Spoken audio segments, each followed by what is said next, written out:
Peggy Hanson.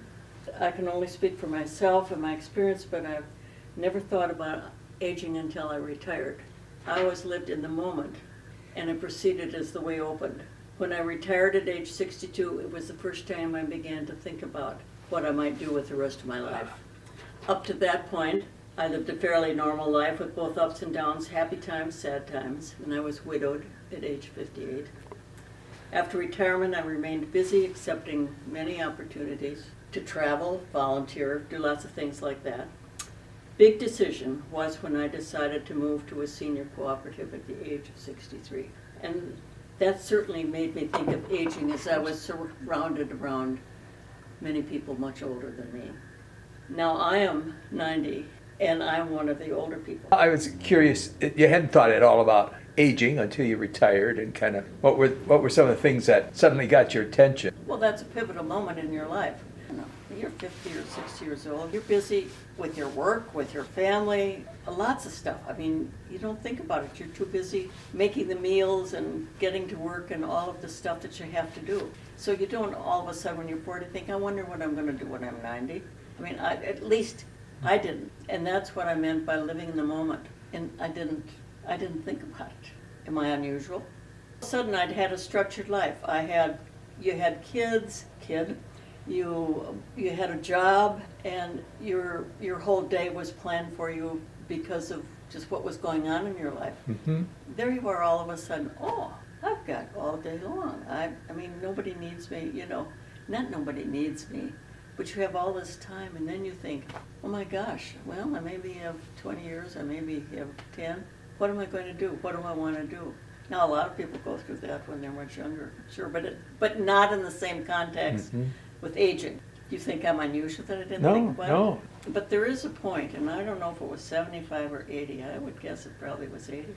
Where all of a sudden you think, oh my God, I am old. And then it's as though you put your life in a trash compactor. And it's almost like if I think about Lee Hanson, I think of a story I read someplace.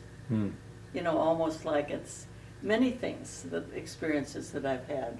I think, oh, even when I went to Greece a couple years ago, I think, did I really do that? The other thing is, your world gets smaller. Even when you live a place like Becketwood, your world gets much smaller, I think. And how you can avoid that is books, things like that, I think.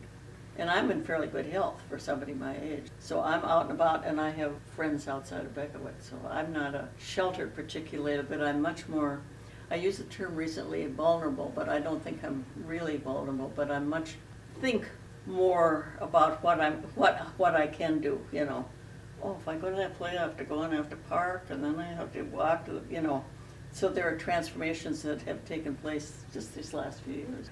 And something that sounds negative to me is recognize that you don't have any clout. Learn to sit back and observe and help when you can. And there's a lot of that in this book that you no longer have control. You have control over your own body and stuff like that, but you're very irrelevant, which I don't like to use that word, but you really are. You don't have clout. You don't have clout. You no longer have no control, and there's a lot of that in this book. Not a lot of it, but you have to face it in your family, I have a vote in Becketwood. It isn't that. It's that you become more irrelevant. And that's not meant to be negative. We should be more relevant. And some people have a hard time with that. And I do sometimes.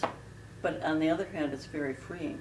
Say something about, how is it freeing? Well, it's freeing because, in family situations, if there's a trauma of some kind, I can't do anything about it. I can hope and I can pray if you pray, and you're no longer in control of it.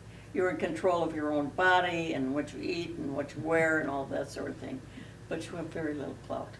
And that's freeing for me. You say more about the freeing. Well, freeing, when I say freeing, you're free of responsibility in some regard. But freeing, it's tied into control. I no longer have control, and that's freeing. I can't control what my daughter does. I can't control what Becketwood does. I'm a part of the whole, and I have my voice. And I probably never really did have control. I just thought I did. But it's hard to express because it is a freeing feeling to all of a sudden say, okay, I'm not responsible for certain things anymore. All I can say is it's freeing. I can't go beyond that, I can't. It's free. It's free. But you know, put yourself back when you were working. Oh, yeah. People depended on you.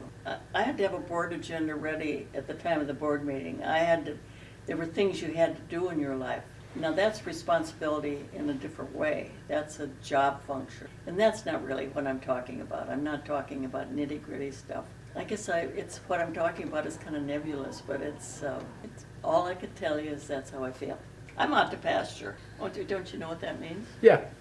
Well, to me, I don't know. You know, that's just something from my background. Out to pasture means Yeah. I'm no longer part of the action. That goes back to your kind of, Rural roots. yeah, but to your comments earlier about your freedom of not having any power. That doesn't mean that I don't assert myself once in a while. I didn't figure it did. But I recognize that it doesn't do the good that it used to. That, as I said, is a freeing feeling.